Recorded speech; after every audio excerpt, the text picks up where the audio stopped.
channel, Facebook and LinkedIn. So you can also record from there and access the full recording afterwards. Here I am. Hi, everyone. Again, I'm Panos. I'm one of the co-founders and the CEO of LearnWorlds. Very, very excited to have you here with us today.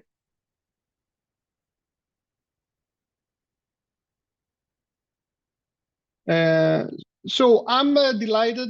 I believe we can start. We have most people have already logged in, and the rest will just catch up with the recording. I'm very delighted to introduce my co-panelists for the day. We have Vicki Kennedy with us, a true expert in customer education, who will share valuable insights on how to drive real business results through customer education, of course. And also we have Elisa, our resident instructional design expert, who will be showcasing at the end some practical core functionalities of LearnWorlds, and will show you how you can implement lots of the ideas that we'll cover here today with an actual platform as part of your business. So stick around. That will be the practical part at the end of the presentation. So a very brief introduction about LearnWorlds. LearnWorlds is a game-changing e-learning platform for customer education and partner enablement. We want to be your e-learning module for whatever business model you may be running, however you might be using the distribution of knowledge for supporting your business. LearnWorlds is trusted by more than 10,000 customers across 150 countries and impacting close to 20 million active learners globally. So it's not about the numbers, it's about impact. Our platform is AI-powered, very efficient, very effective, very versatile, able to conform and to adapt to all the different business models that we see being created by knowledge-based businesses. And our mission is quite simple. We want to be the e-learning module to power your business, no matter what your business model is. And just to brag a bit, I guess, about some of the customers that are using LearnWorlds right now in order to train their employees, train their partners, enable and educate their customers, and they're doing it very, very successfully. So now I'm very pleased to introduce Vicki from Ectus, who is a real expert in the field, and who will be, we're very glad that she's willing to share her expertise and her knowledge with our esteemed audience today. Vicki? Thank you so much, Panos. It's really just such an honor to be here, and it's one of my favorite topics, of course. So I'm excited to get into it. Just, I guess, a quick introduction for those who don't know me. I've been working in the education space for a couple decades, and specifically in more so the tech industry over the last 12-ish years or so. And in my career, I've led some large-scale initiatives at Amazon and Meta, and I've also done consulting through one of my jobs for some other large companies you could see there. And done a bit of thought leadership in the industry with some published publications in the trading industry and Trading Magazine. I've done quite a few of these kind of webinars, so I think probably a couple of you have seen me around before. But I did launch my company Ectus last year, and it really was born from the sort of need that I saw organizations have around using education in a way that really got results, and that's what we're going to talk about today. So Ectus, we do everything from consulting through professional services, really specifically around this sort of large-scale educational work that we're going to talk through. So yeah, I'm really excited to jump into it. Thanks, Vicki, for being part of this. As we go to the next slide and talk about our agenda, I will just very briefly launch here a little poll that will allow us to understand a bit more about our audience here and what they're doing, and hopefully adapt a bit our content and our answers to this. So just give me a moment to launch our poll. Feel free, folks, to just answer here, and we'll present the results right away. So this is what we'll cover today, Vicki. Yeah, so we're going to start off with just really kind of level setting on what we mean by customer education, and then talk a bit about my methodology around this concept of product-centric education versus other learning initiatives that you may see in an organization. We're going to talk about using customer education as a business strategy and implementing a framework so you can actually start seeing that impact and measuring that impact, and then handing it back over to LearnWorlds to really dive into how to best use that platform to realize all of these things. Great. So let's start then. Awesome. All right. So customer education, I suspect that pretty much everyone on the call has heard it before, given that you've been interested in joining the webinar. And it's interesting, we were just talking a few minutes before this about the term and how it's really something that wasn't as well understood and known even just a few years ago. So in the last few years, we've really seen a lot of traction on understanding this or seeing this term customer education. And so what is it? Like we know it as other terms as well, customer enablement, customer training. You also see sometimes product education and product training. Those are often used synonymously with this concept of customer education. And really it was born from earlier, even a couple decades ago of the days of training your customers on how to use your tools. And so this concept of like specific training of customers sort of grew into this discipline that we really see now that we call customer education.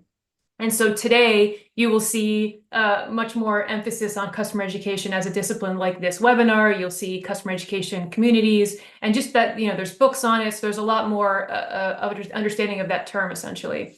But when we break down the term, we see that it has two meanings. There's the specific customer success initiative. So often people think of customer education as an initiative within a customer success department. So you have similar like customer service, customer support, customer relations, and then customer education. And that, has its place in a business. And then there's also a broader understanding of customer education. And that broader sense of what we even mean by a customer, because there's the traditional like customers, the person that pays us for our products. But then you could also think of your customers, of course, as your prospective customers. And customers could also be internal, as we know. So there's kind of two meanings of this customer education. One is that specific initiative, and one is this a little bit broader sense of customer education. One of the things I hear the most about it or sort of the most understanding around it is really this concept of, quote, external educations or like external training. So sometimes when you're talking to other people about, these kind of learning and development initiatives and education initiatives, there will be a split of, oh, do you mean internal or external training? And so that's, something else that we see. What I want to talk about though is really like this concept of education, because when we talk about the title of this webinar, maximizing the business impact, we want to think about all the ways that this, quote, customer education can really impact the business. So that's what I want to speak about. I want to talk about kind of my personal philosophy that I've gone out with as far as how you can potentially think about customer education. If you want to flip to that next slide. Great. And if I may add here, just sharing the results that really speak to what you just said about the various roles that we have here. This is definitely not a simplistic view of the traditional customer training within the customer success. Here, in fact, we have most people coming from learning design and development. We have executive leadership. We have marketing, which is obviously something else for, and we also preach here that education is the best form of marketing. So really, this is a very versatile topic. And the impact for the business can come from all these different roles and from these different disciplines. And I believe not in a silo. When these roles start interacting with each other and collaborating, I guess this is when we can start seeing the real value for the business. Yeah, and this is great. These poll results just really kind of speak to exactly what I'm about to talk to on this slide. And it's interesting that the customer success and experience is actually one of the smaller groups, because we do see that frequently as what I mentioned, that's often where customer education is. So I think there's a lot of opportunity on the call to really think about how we can use this. So this slide, this is a graphic I put together a while ago, really to try to explain what was in my head around this concept of education across a business. And so what you see here is the two different colors. The darker blue is what we typically think of as your internal employee training, that sort of talent development. So I saw a lot of you on the call that are from the L&D side and HR side of the business. So you're probably really familiar with like leadership and management, DEI, technical type of trainings. But often this is what you see owned by an HR team, that internal L&D team that's really about training your employees. And then that other color, that sort of teal color, is what we see as what could be included as customer education. But if we just take a look, I know the type is really small there, but some of the ones that we see here are the skills that you need to get more value out of a company's product, right? So not just how to use a product, but actually, like, for example, if you think about if you're a project management tool, you want your audience to really understand project management and project management skills in order to better use your tool. So that's a very common type of education. We also have like just general industry skills, understanding more things about if you're a security company, you need to understand more about, you know, network security. There could be like certification in those skills. And then we also have skills needed to sell the product, which you might think, oh yeah, that's sales enablement. And that's true, but that's also your partners that are going out there and selling. And then skills to support the product. Again, yes, that's internal employees, but that's also your partners. So you see, it's not really about this internal, external. It's actually like kind of across your audiences, but it's really about the proprietary product-centric kind of education that you need to go out to your market with. So when I speak about customer education, I really have this larger view in mind, because again, this is really what can help us have the biggest impact across a business, is to think about this sort of large scale educational strategy.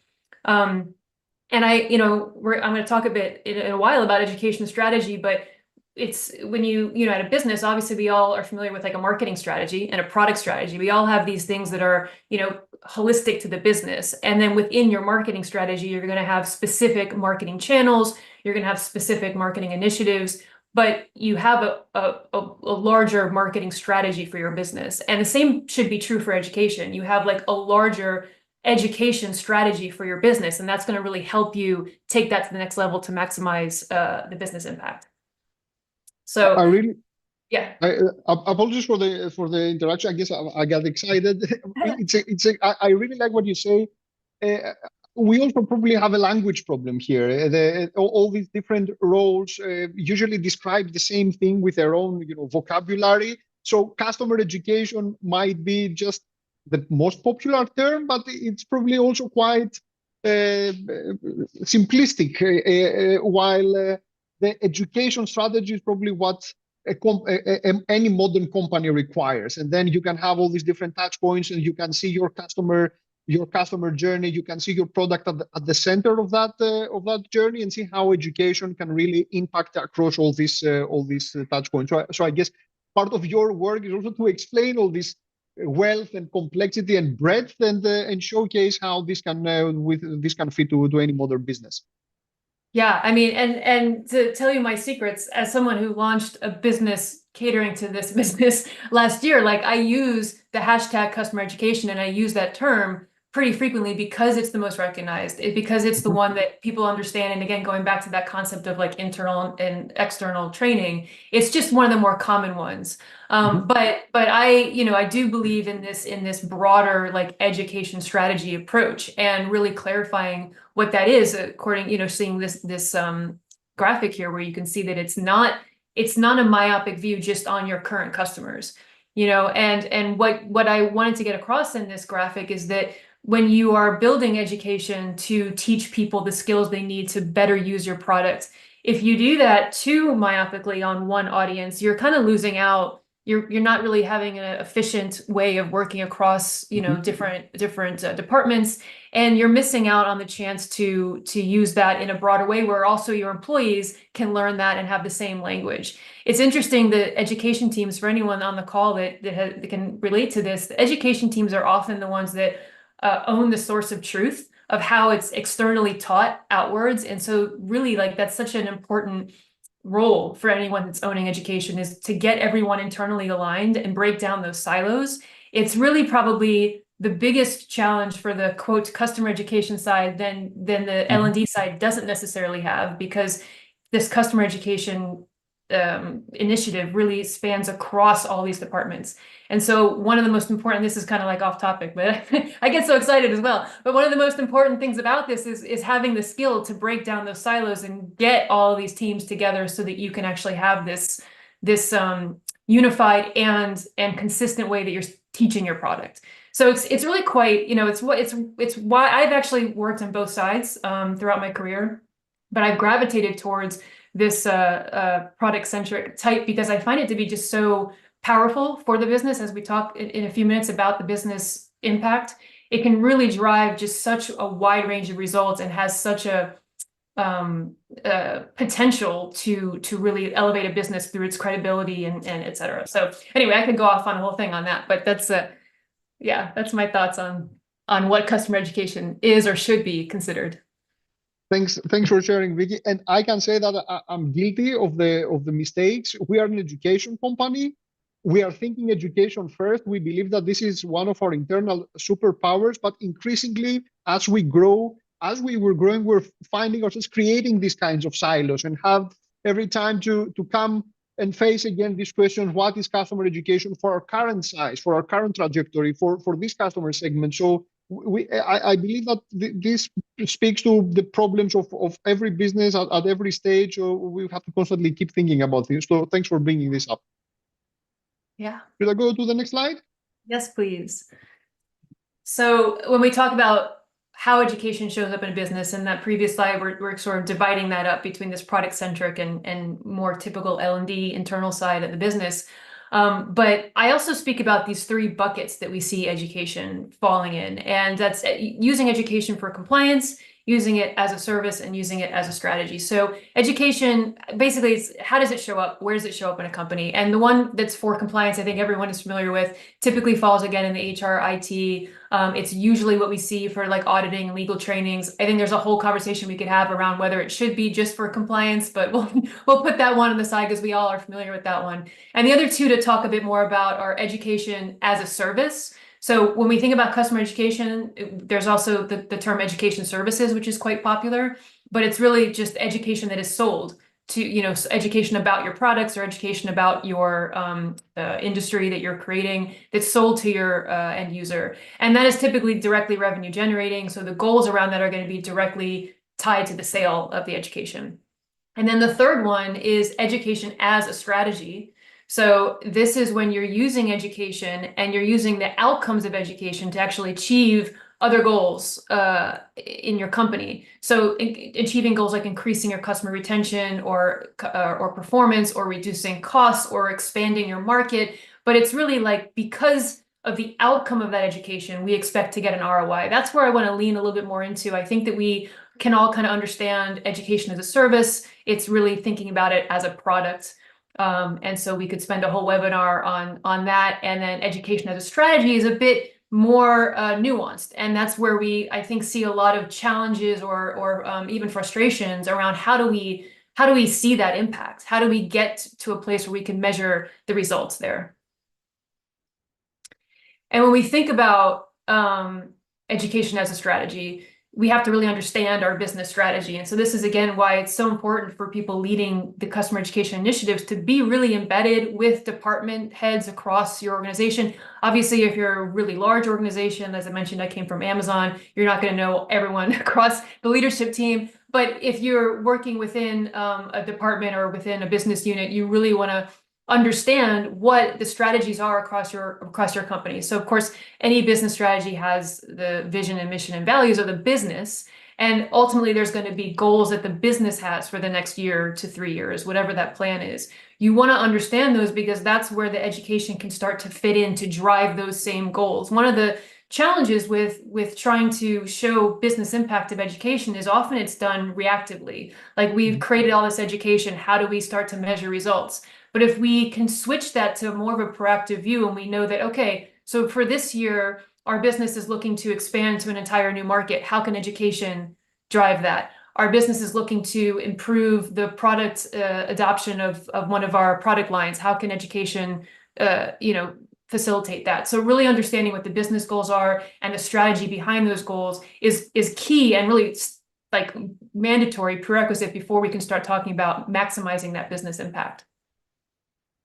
Well, I guess coming here as also the executive, I also have to say that I'm guilty of that. Always the ROI question. How can we measure it and show me the money, show me how this works? But it's extremely important to be proactive. It's the same as working for the brand of the business. I usually think about education and training around the product or a service in the same terms like we do with branding. And it's usually when you're a growing business, we always think that it's too early and too soon to start thinking about that until it's too late. So I believe that it's better to err on the safe side and start working on education like early, bringing it on, and then you will find ways across all these different layers that you show here, and the measurement will make sense at the right time. But it's better to err on the safe side.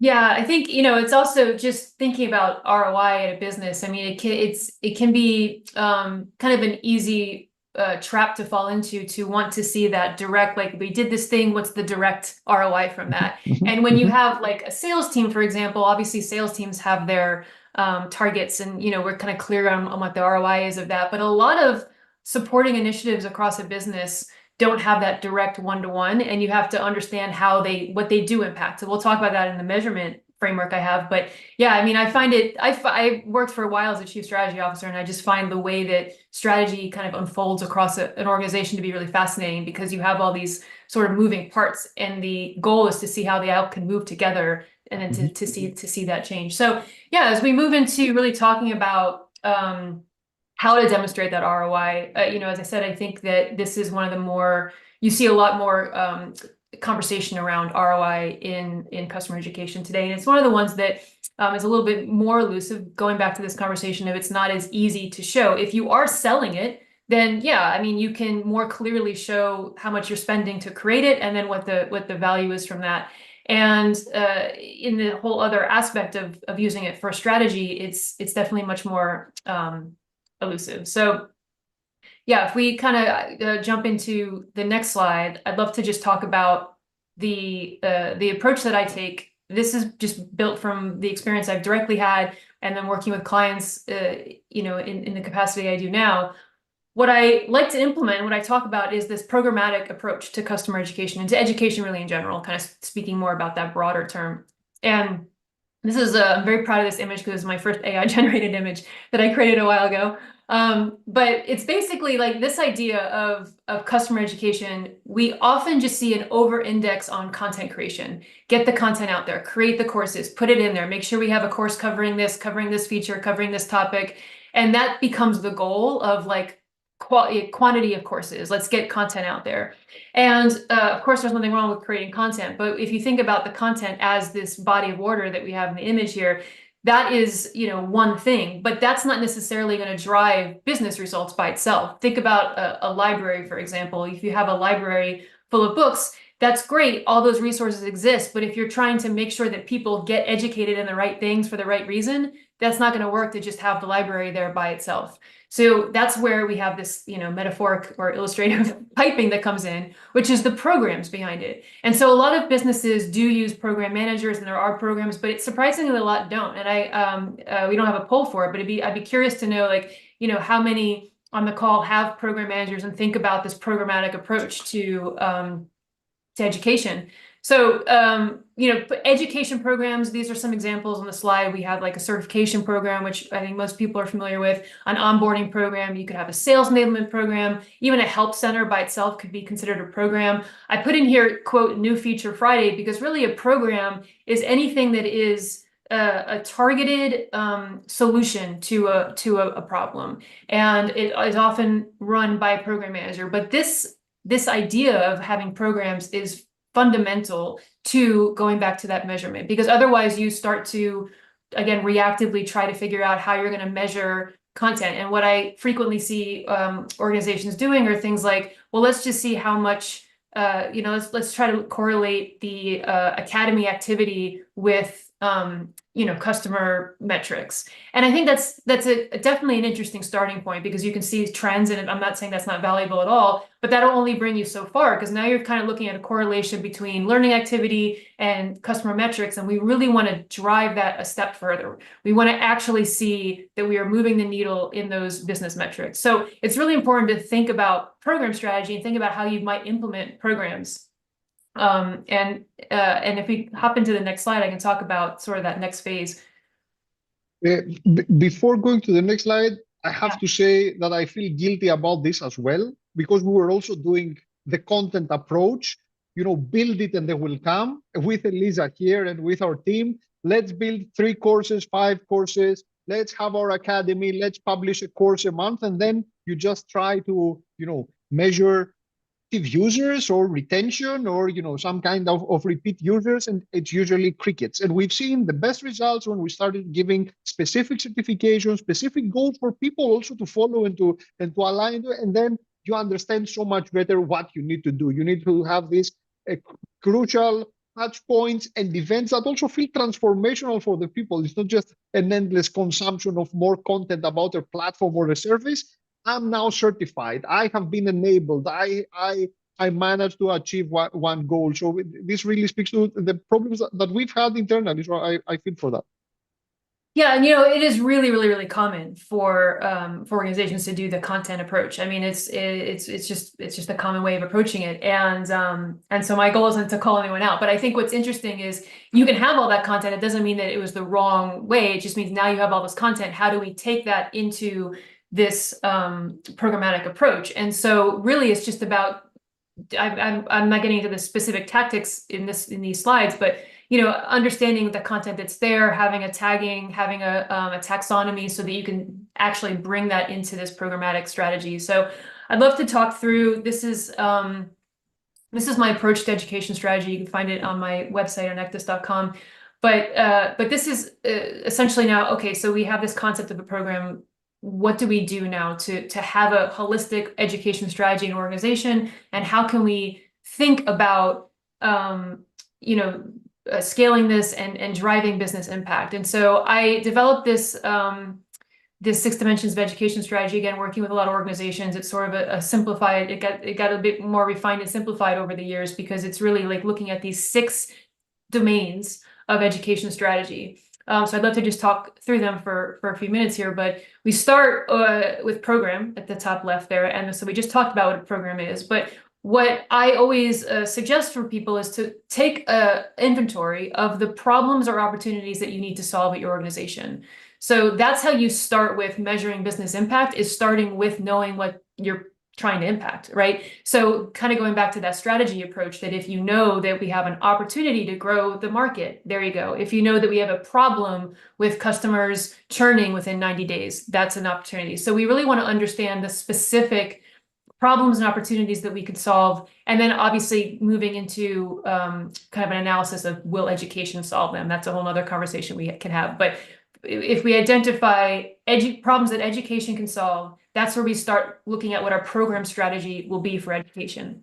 It doesn't mean you have to solve all of them year one. You want to prioritize, of course. So, you want to look at which ones could have the most impact in that first year. And also going back to the content conversation, thinking about what you already have in place, and then kind of aligning your program strategy around that. So that's pivotal to anything else that we do here. Once we understand that, we can move into more of an understanding of our audience strategy. So this is really an approach to segmentation and personas. And so you could think like, okay, well, we're just training all of our customers and that's our audience. But even within that, you're going to have different audience, different customer segments.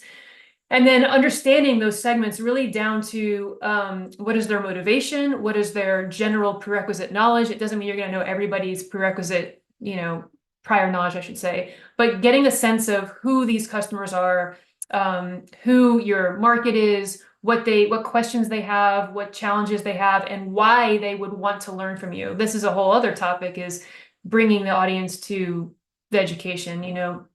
I would say customer education is like the one form of education where nobody's there to learn. So you kind of have to really find those motivating factors. But that's understanding your audience strategy. So you can connect now your program strategy and your audience strategy before you really go into your content strategy. Now, if you already have content, that's okay. You can still back into that, but your content strategy should be developed around those first 2 things, so that you are creating content for the purpose, to solve that programmatic problem. You're targeting the specific audience to solve that problem. And that's where your content structure starts coming into play, and you could start having a taxonomy that's makes sense, and that actually becomes a part of what you would use in Learn Worlds, in your tool to help organize the way that you're delivering things, which actually brings us down into delivery. So this is interesting. Panos, I'm curious if you've seen this, but often I see organizations that jump to delivery and to kind of moving into that without that foundation, and it can become a little bit of a frustration to kind of expect that to dive into the technology without having that foundation of what you want to do, right? I don't know if you've seen that. Well, I believe that we have seen all, and there is definitely, it depends, I guess, for every organization, it depends who is setting this up, who is the champion, what are their prior experiences. We've seen people who say, okay, others, my competitor is doing customer education, I want to do that as well. So let's launch something, let's get a platform, and then let's figure it out on the go. And usually it's a disaster because you don't know what you want to do. You don't have this program approach, and then you try to just repurpose any kind of content into something that seems like a course because it seems like a good idea. But here, I guess you need to take time. You need the education. You need to build at least a semblance of a strategy. You need to understand your audience, the problems that you are solving, as you said, and then take it from there. It's better to just build a smaller program that solves one particular problem and measure it and figure it out there. It's like an MVP approach, I guess, around customer education, instead of going all in, hiring a 10-person customer training team and then trying to create content all around the place, and it never sticks. So I believe that we have seen that as well. Yeah, I think you hit the nail on the head by saying it can be disastrous, because it really can be, and it can be one of the biggest frustrations to kind of jump out of order and try to back into this. So so having those in place in that order can be really helpful here, and then the delivery strategy follows that. So you know how to best use a system like LearnWorld, and you know what you're actually trying to achieve with your delivery. And delivery is not just the platform, it's the modalities you're using. It's also whether it's ILT or whether it's self-paced. So that's really everything about the delivery itself.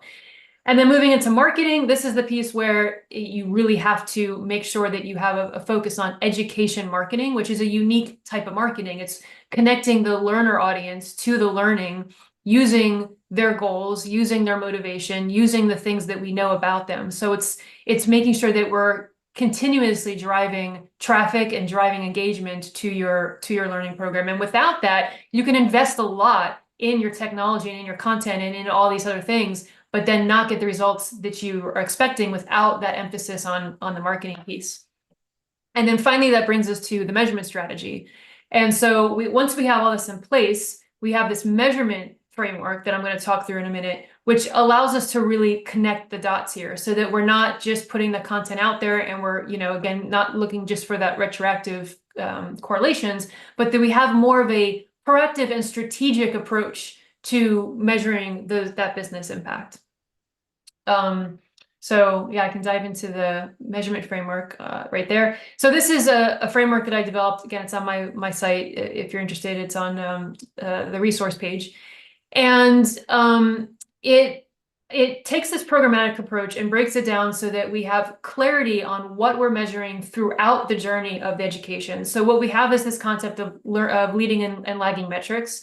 I'm sure everyone's familiar with that, but the leading metrics are typically what you see as your engagement metrics with learning. And just to talk since I think we have a few minutes, just to talk about when we look at measuring learning, it's very common that organizations will sort of default to those more understood and easier to get metrics around engagement. So we can see how many people showed up to a course if it's ILT. We can see how many people completed it if it's e-learning. Those are your typical engagement metrics. We can see completion rates, we can see attendance and things like that.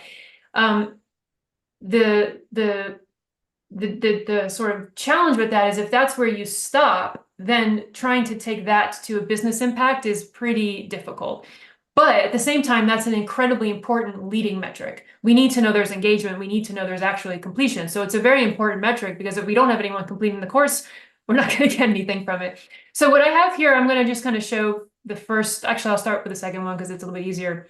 If you have something like a certification program, you're going to have at the very well, actually, I'm going to talk through it. Let me just do it that way. So this is just two example programs. We have enterprise product adoption as one program. The goal is to drive the product adoption. So we have a business opportunity to retain business from this specific segment, the B2B clients, by promoting this product adoption and stickiness. Then we look at ultimately, how do we measure the success of this education program at the business level? So this is your high level business metric. In this case, we have NRR. In the case of our certification program, we're actually trying to drive MQLs, but this is what we can go to executive leadership. And I saw that there's a few executive leaders on the call. So call me out if you think those aren't the right metrics. But, you know, if we went to our executive leadership and we're like, hey, we're contributing to this MQL, we're contributing to NRR, and here's how, that's the story of education. So we have this high level business metric. We have specifically the audience. So if we think back to that audience strategy I talked about in the last slide, you break down the specific target audience that program is targeting. And then I'm going to actually jump over to the right side here. That's that learning leading metric. So how do we know that the learning is actually happening? We can measure it by the engagement metrics. Ideally, we have some evidence of content efficacy, which means people learn something. So in this case, maybe we don't, maybe we just have a course attendance, but in good, you know, like best case scenarios, we have some kind of quiz or some type of exam if it's a certification. It could also be more informal. It can even be like a gamification. But if we can get some evidence that learning happened, that's going to help drive connect us to the behavior metric. Because ultimately, learning, if we're using it as a strategy, it's about changing behavior through learning, right? So we connect this learning metric to the behavior metric. So if we're trying to get people to utilize, we're trying to drive utilization, we can see that, hey, they learned from our course. We can see that the quiz score, you know, is a certain percentage, and we're seeing that that's driving utilization. And then we're seeing that that's actually impacting our NRR. So it just tells us a more compelling ROI story than a loose correlation between some content and some business metric. It's still not going to be, just to set expectations, we're still never going to see this one-to-one, they took a course and we made $10 unless you're selling it, which, you know, you could do it that way. But if you're using it, there's so much more power to drive, you know, going back to the title of the webinar, to maximize business impact by doing it through this approach, to really think about what behaviors are going to lead to what business metrics. So that's the framework that I use, and of course, I'm not saying it's the only one out there. I mean, you know, I like it. I made it, so anyone is welcome to use it. And I do have some resources on that on my page. But yeah, so that kind of helps us really see how we can take that to the next level. And allow me just to clarify something here. I think I saw a question from Mandy on the chat about a couple of the terms here. I guess as the voice of the executive leadership, NRR is the net revenue retention, and MQL is the marketing qualified lead. So I guess the best that you can tie your programs to metrics, and the closer those metrics are to dollars or money, I guess it's easier also for executive leadership to understand. It's easier for you to champion your program, to showcase what's the impact. It might not be the case. You might be sitting earlier in the funnel, earlier in the customer behavior. So you definitely need to start measuring something and showing some kind of impact, whether it's on the particular feature that has been used, whether it's on particular surveys that you know customers have discovered, or anything else. But the best you can tie this to, ideally, revenue business metrics, the easier your job will be, you know, to ask for more resources, to ask for more people to be able to grow your program as well. Because this is also one of the problems we see, especially with companies who, you know, just start a customer education project team or whatever.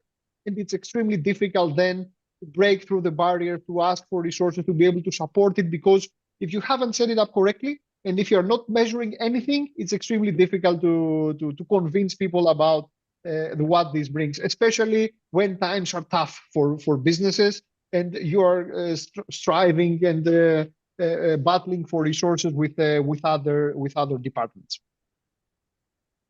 Yeah, exactly. Thank you for clarifying that. I know sometimes I'm guilty of just throwing the acronyms in there, but that was great. That was great clarification.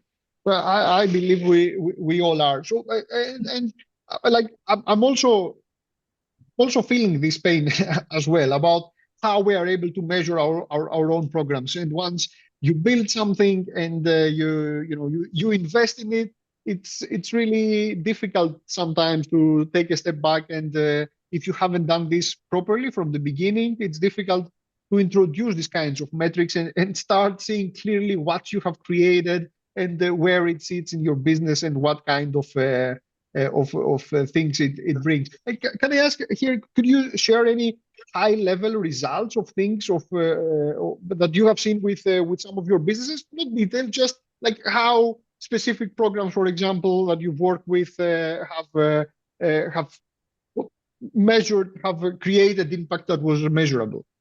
Yeah, I actually just, kind of at a high level talk through one recent example where we worked with the business to sort of re-clarify their certification program. And we started with going through that dimensions I talked through. We started with understanding the purpose of the certification, and often people can use certification in an organization to drive credibility and awareness before we get to early stage of the customer funnel. So sometimes certification is used in the product, sometimes it's used in this sort of early funnel. And we clarified their audience strategy so that we understood exactly who we were targeting, and we kind of revamped the content as well to really more clearly target that. So in doing that, we were able to, because we had a clear understanding of our target, we had a clear understanding of the goal, we were able to increase the the completion rate quite significantly from what was in the 10s to over 50%. And this is something that's just available to anyone. So that's a pretty good completion rate when it's totally open. And now we have it targeted so we can actually drive conversions. We can actually connect that to the marketing conversion. So it's directly connected there, and we can start seeing those results. And that's just one example of how this has helped us see, we're actually driving now conversion through this certification. I've also used education in with some organizations to drive product adoption, where we have a clear target around the specific type of customer that we're trying to drive there. We target them using the marketing approach, and then we can actually see that after they complete that, we're tying that to the product utilization metric in something like Heap we've used, and connecting that to ultimately the NRR. So it's worked in quite a few cases. It is a long-term play. So just putting that out there as well. We're not going to launch education tomorrow and start seeing NRR the following week. So you have to track it over the period of time. And it's really exciting for me now to start tracking this with my clients to see hey, we're actually driving these needles. We're driving MQL. We're driving conversions. It's quite fun. That's extremely important. So thanks, Vicki, for presenting this framework. I'm very excited about the framework because it really speaks to the understanding that we have created based on the customers that have come to us with their different customer education projects. Initially, we also had a very narrow view of what customer education is, but I guess organically we've come across all these different use cases and business models that technically you might not put into under the customer education umbrella. And even customers weren't talking about this in these kinds of terms, but they were precisely that. There were projects for driving product adoption, for driving certification, training people, enabling people. So it's really great. I really like this holistic idea. And now this is why we brought Elisa on board, who will show us some pillars of a very versatile and very powerful platform that happens to be Learnwalls, that can support all these different use cases, whether it's a specific audience that you want to train, whether it's doing your job better if you're underfunded and you just have a one-person customer education team and you need some AI to help you. We'll just show some snippets and some different facets of Learnwalls that can fit into whatever needs our quite diverse audience has here. So, Elisa, the ball is on your turf. Hello, everyone. So my role here today is to show you more of a hands-on approach on our topic. So I'm going to show you the most important pillars that you want to keep in mind when deciding on the platform that you want to use to actually host your customer education program. So the pillars are, the first one is definitely that you want it to be engaging and to have a sense of community, and also being able to communicate. Because a strong engagement and community feature fosters interaction, it fosters collaboration, peer learning, and all of that. Then, and we mentioned that as well, of course, AI assistant. And we here also have an integrated AI assistant. So AI-driven assistants can answer questions in real time. It can improve the learning experience and make it more efficient, both for educators and for the end users. Then you definitely want to be able to manage your users. So effective user management is critical for tracking the progress, and I think Vicki mentioned that as well, segmenting the learners or grouping them wherever needed, providing and targeting content, and ensuring more of an organized and personalized educating experience. And you'll see that with LearnNotes as well. So LearnNotes is extremely flexible. It can offer different user experiences as well.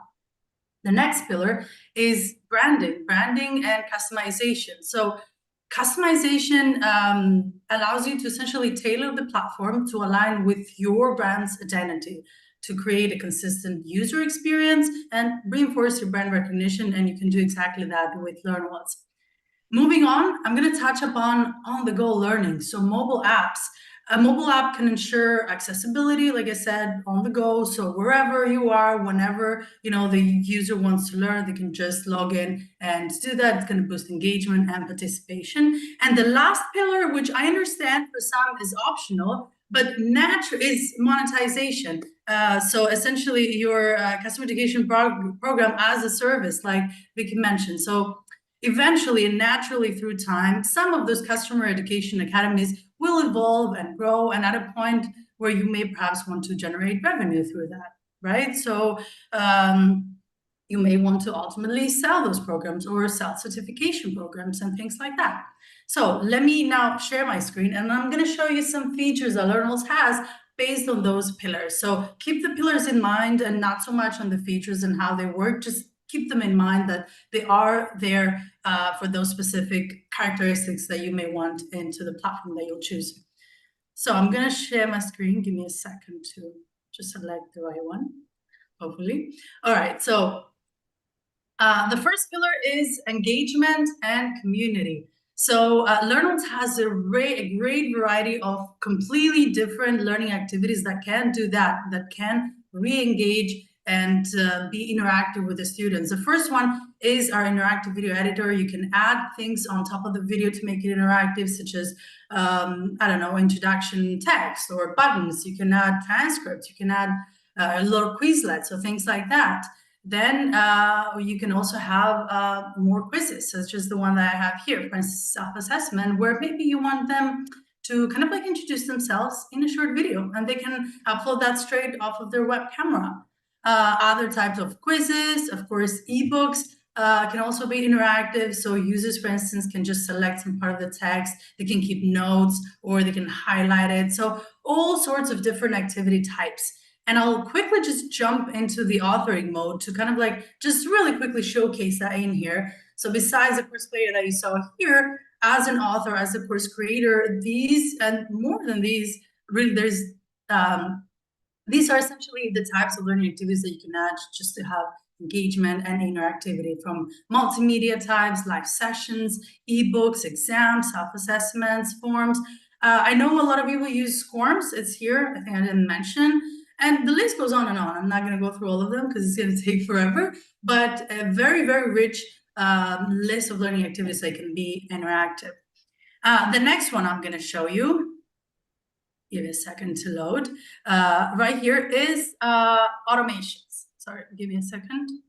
Yeah, so automations, just another way for you to like engage with them and to communicate things that you want. LearnNotes offers a great list of automations. So let's say that perhaps you want to identify users that haven't accessed X course for like X days, and perhaps you want to act on it, right? So you can create a ton of automations just to eliminate any manual work or things that you would have to do conventionally, let's say. Another feature here, giving a second to load, is mass email. So we have an integrated mass email feature where you can use that to directly communicate and re-engage with your learners. And moving on over here, we have the community aspect. So this is optional into the academy. You can enable it or not. And this really, you get to kind of like mold it as you need. So for instance, you can have private spaces. You can have a general space for the whole academy, or spaces based on user groups, or spaces based on a specific course, right? It's completely up to you. You can set that up. And of course, users are able to really do most of the things that they do in social networks out there, like create posts, interact with each other, follow, message, tag, and all of these things. Next up, we have the AI assistant pillar that I mentioned earlier, and the integrated AI assistant in Learnwells can assume so many roles. And the first one is that it can become your course planner. So the integrated AI assistant can help you in building the course from scratch. And what I mean by that is building the actual course's backbone, the actual course's outline. So and without the knowledge of prompting, just with a few clicks right here, you can select the name of your course, the type of activities to add, and even come into details over here, select how many sections, essentially units, how many activities, key topics. You can define specific instructional approaches, which is also extremely important, and a ton of other options over here. The next role for AI would be as an ebook writer. We all know as course creators that ebook writing does take up a lot of time. So AI is here to help with that, and it can help you create from simple texts and articles and chapters to a Q&A, to a creative story, a timeline. You see that the list goes on and on here. Even dilemmas, a song, a poem, so the list goes on and on. You can, of course, give the details, on key points to mention or the title and so on, and kind of like construct it as you wish. The next role that AI can have is that it can also be your content editor. So not only inside the course, but also wherever you have any copy or text inside the pages, AI can also come in and help you in here. So here we have a project management, let's say, course or platform, and we have a little description about that. But perhaps you don't like this. Maybe you wrote it, you found it somewhere. Just with a simple click over here, you can see that you can completely like polish that text, refine it, and rewrite it. There's so many options, even translate, of course, with the AI option. The next one for AI is that it can help you in creating various learning activities as well. We saw ebooks so far, but it doesn't stop there. AI can also help you in creating your assessments, into creating your exams. Let's say you need a little exam before you offer a certificate, right? So it can help you with that. And we know that a lot of times creating an assessment does require that you also go through the content that you offered, the knowledge that you offered, perhaps in the ebook. So AI can take that into account and then produce an assessment or an exam based off of that for you. So it can help you with that. And it doesn't stop there. AI can also help you in providing the feedback. And I feel like this is so crucial, especially with those open-ended questions where you have to kind of go in and manually grade them, read the user's response. So AI can help with that. What it will do is it will take into account the question and then the user's answer. And then if you click right here, create a feedback, you'll see that you can instruct on how the feedback should be. Is it a simple one? Make sure you mention this. Is it long or short? You can define how strict AI should be, your tone of voice, so a number of things that you can determine over here in AI. And the final one is that AI can serve also as your email writer. So remember I mentioned the mass email feature? Well, yes, of course, you can create your emails your own yourself, but we do have some ready-made templates over here. And of course, we even have the help of AI to just either create the body of the email completely based on the templates, or just to, again, help you refine it and polish it. I can do it from here. So a ton of things that you can do with the integrated assistant. And again, I saw that a lot of people were asking about it in the chat. Now, the next pillar is managing those users and just grouping also the audience. So how can we do that? The first option over here is user roles, and this pertains more into the authoring side of things. So if you have a ton of courses to create and material, a lot of times you require assistance and help, and sometimes you don't just flat out want to give out, admin access to someone else. So this is where this comes in place. You can create different user roles, either select one of these or create a custom one, and select specifically what permissions and what access that authoring user will have to the platform, right? Next up, we have user roles. And I think we mentioned that earlier, just a way for you to kind of like group the users of the audience so that they can all have a different experience, and some things will also happen like automatically. So let's say that, for instance, you're training a support department on an academy.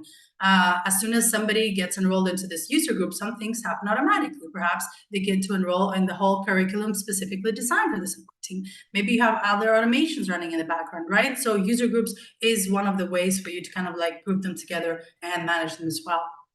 The next one over here is tags, of course, and Learnals is big in tags. We have them everywhere, from uses to pages to, I don't know, you name it. So a tag manager for you to create tags, select, and also track where they are used as well.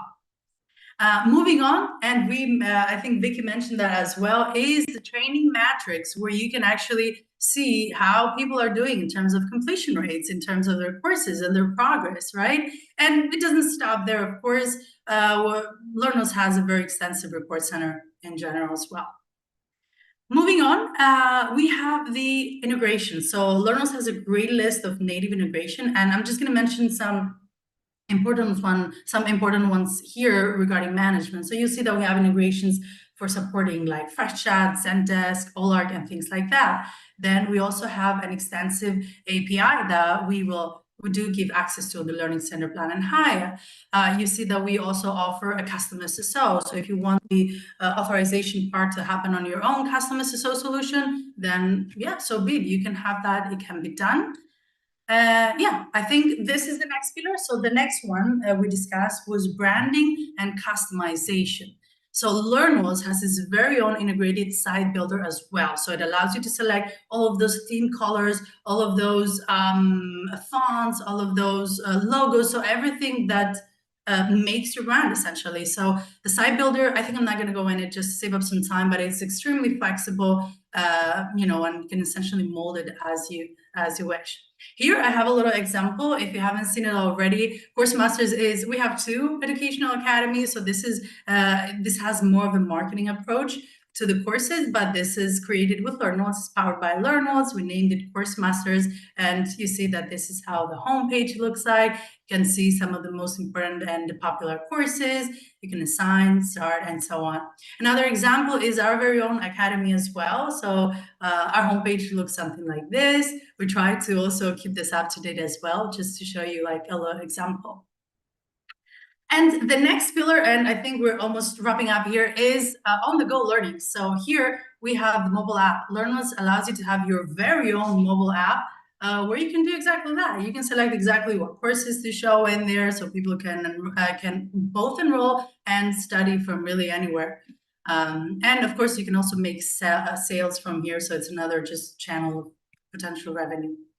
And I think a final one that we mentioned as well, which is optional, is monetization. And I think Vicki also mentioned that. So when you have your customer education program as a service, and if you want to monetize this, then yeah, definitely Learnals allows you to do that as well. And we do offer some marketing kind of tools to help you just do that. So you'll find the ability to create pop-ups or create email grabbers to just kind of like make your leads list, you know, to enlarge it. What else do I have here? And of course, even more market integrations you'll find here, like the emails and so on, and a ton of ways to also sell your products, like with installments, with subscriptions, one-offs, bundles, coupons.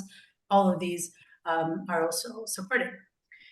And I think that's it with the demo. I hope that you got the gist, kind of like the pillars and the important things and characteristics that the platform should have, and just kind of a little idea of what we offer in terms of that as well. Thanks, Elisa, for the great presentation and energetic as always. We no matter how many features we throw at you, every time you become better at encapsulating and explaining and putting them into your presentation. From me, the only thing that I would like for you to remember when it comes to Learnables, this particular platform, is that we've seen it all. It's extremely flexible. So no matter where you are in your trajectory, your customer education, no matter what your role, we can adapt to those business models. That's how we started. We started seeing all these different use cases and all these different jobs to be done organically, sometimes owned by the customer success department, sometimes owned by the marketing department, sometimes being a cost center or a revenue center, and throwing certification. So we have managed to encapsulate it, to hide all this complexity under enormous flexibility and ease of use. So even if you are a one-person team trying to, for the first time, teach something about your product, your service, you can do it because you can get the help of our AI. You can just launch your own basic project in a couple of days. But even if you are an established SaaS business with hundreds of thousands of users, you can do that as well. So our platform can grow with your needs, and we can support all this holistic strategy and all these different touch points that your training programs, your education programs might touch. So I'm very confident about this because this grew also from our own needs, from our first 10 customers and 100 customers, all the way to being able to support 40,000, more than 40,000 people in our course masters and another several dozens of thousands or across our academy. So we've seen how this can scale and how we can support. Now, I believe we can. We have a few more minutes. Thanks for that, for going through some of the questions that our audience sent to us. So let's see what if we can cover, let's say, 4 or 5 questions. Have you picked any already, Vicki, or should I suggest a couple? I think you flagged something about gamification. I'm not sure if you wanted to tackle this. And also, I saw another interesting question about the role of AI in customer education. So why don't we start with these two? And they are already too big by themselves.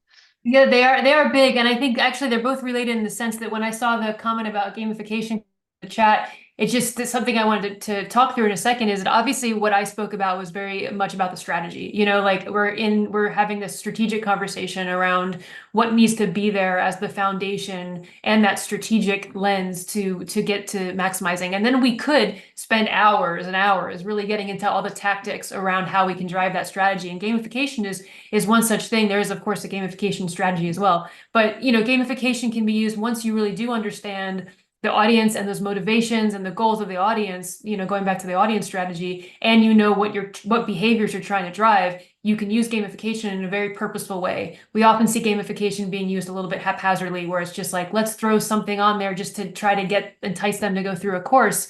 And that's typically not going to be as successful as if it's really purposely used to drive your strategy. And so I actually have a colleague that focuses on gamification with his tool, and we really talk a lot about how it's so important to have that strategic lens in place, so that when you go to implement something like gamification, it makes sense for what you're trying to do.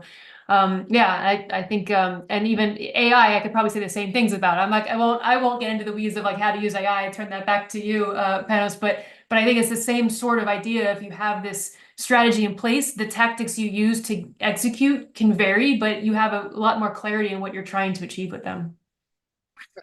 We can cover, folks, here with AI. We've done extensive since the beginning, you know, of all this ChatGPT craziness. We have done extreme R&D work on prompt engineering, and I believe we have largely, I don't want to offend anyone here, but we have largely democratized L&D, at least for the purposes of, let's say, a basic program. So if you come with your content, if a company here sits on a bunch of content, you can probably not repurpose it on your own, but with the help of our AI assistants, you can design a whole, and with the help of structural design, you can design a whole program around that. You can think about your learning objectives. You can think about your curriculum, your structure. You can even get massive help for mass personalization, where responding to certification programs and to assessments on a very personalized basis with the help of AI, without having to spend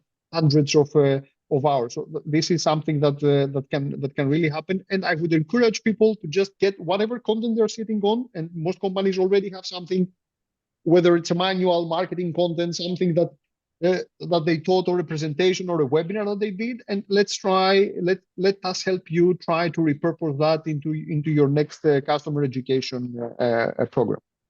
I also see an interesting question here from Jelher, if I'm not butchering his name, about what kind of teams in a company would typically have people working on customer education. And I guess I would like to complement that about where do you typically see a customer training or customer education team sitting within an organization chart?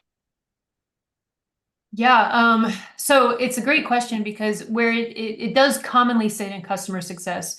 My experience is actually with it more in marketing. And then in a ideal scenario, if I keep pushing and have my way, we'll start seeing education departments, because if we go back to what I was sharing about this sort of holistic business-wide view of education, it really makes more sense that there is like a VP of education and it has its same place that marketing has, for example. So it's its own thing. I know we're not there yet. There's a few companies that do it that way, and I actually did it that way when I was an executive myself.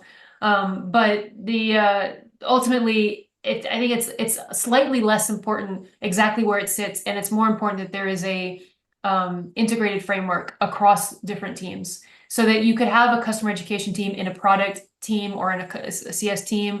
But you'll also have some kind of training initiatives in other teams as well. You'll have the marketing needs. And so if everyone that's focused on that product-centric education is working together, then you could have this, maximum business impact. A question from me, Vicky, based on what you said.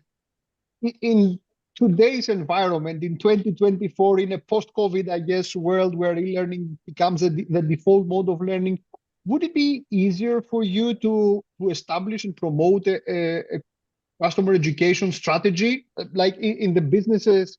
You've done that in businesses. Would it be easier now to convince somebody to launch their first, customer education project, or create an education department or a strategy within a company? I guess you're discussing with executives and with customers every day. Is it becoming easier to explain all these things and to show the potential value of customer education?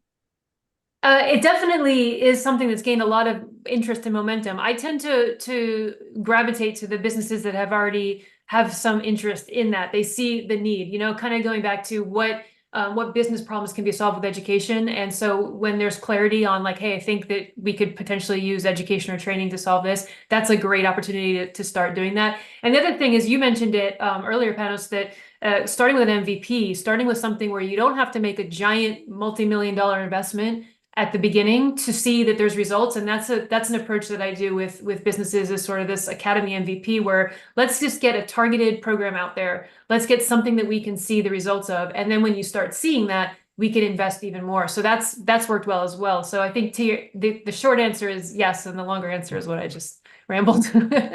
Great. I think I saw a question like that in the chat. And I guess also some of the people here in today's audience, they don't already have a team. They don't have a project, and they are willing to do their first customer education product. How do you start with building your first? Yeah, well, I mean, so if you're, depending on what level you are in your organization, if you're leadership, great. If you're, more middle management or in a junior role, then getting the buy-in, identifying that problem that you want to solve first to get that buy-in is crucial, because you're going to need some investment.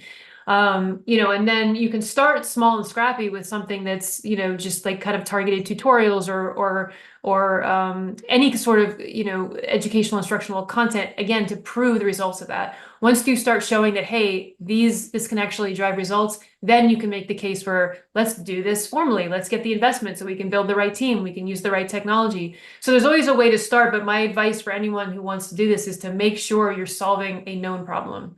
If leadership sees a problem or an opportunity and they already agree that that's a problem or opportunity, when you start solving it, that's going to be the fireworks that go off for you.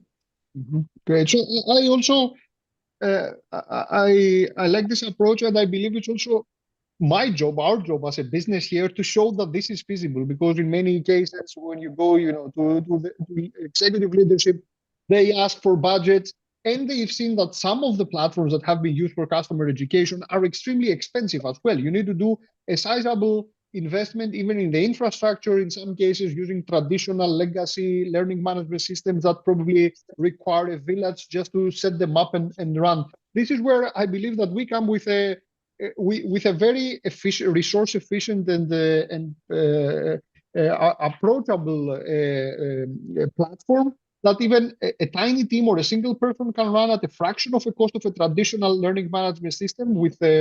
And I believe it's our mission to show people that it's feasible to do it with very limited resources, so that you can put your effort and your time where it matters, creating a great content, identifying the pain points of your customers and catering to those pain points, not managing platforms, integrations, setups, widgets, I don't know, plugins and all these things that can really be a big hassle, especially when you have to make your point, when you have to prove the ROI, when you have to convince other departments and fight for your budget. So we invite people to start early, do it now, sooner rather than later, and we can help them repurpose their content, create their MVP, integrate it by supporting their brand and enhancing their brand in their existing customer journeys and in their existing resources and company properties, and we can help them measure the return and make their case and grow this. We really believe that there are endless ways in which today's businesses can profit from knowledge sharing and knowledge exchange. Every business today should be a knowledge-based business. Otherwise, it will cease to exist quite soon. So I believe I've seen several great questions in the chat, but I believe that we have already exhausted the goodwill of the audience and also Vicki and Elisa. So I would like to thank you both for being here for a great presentation. Vicki, I'm really excited about the content. I believe that tomorrow with our own team here, we should start, thinking and rethinking some of the things that we're doing, and hopefully we will collaborate again in the future and we'll share some great content with our audience as well. Elisa, thanks again for a great presentation. I understood from the chat that some people had problem viewing some of the slides part of the time. I don't know, probably some Zoom glitch. I can assure you that the recording that we will share with you will have the entire presentation, all the slides. Already you can go to our YouTube channel, youtube.com/learnworlds, and you will see the full recording there. And tomorrow probably our team will share with you a follow-up email with the recording and everything else. So thanks again for being part of this presentation. And I hope you enjoyed it and you got some impetus and some drive to go out and build your very first or best customer education program. We will be here to support you, and Vicki at Extus will also be there to support you guys. So thanks again. Have a nice day. Bye. Bye. Thank you.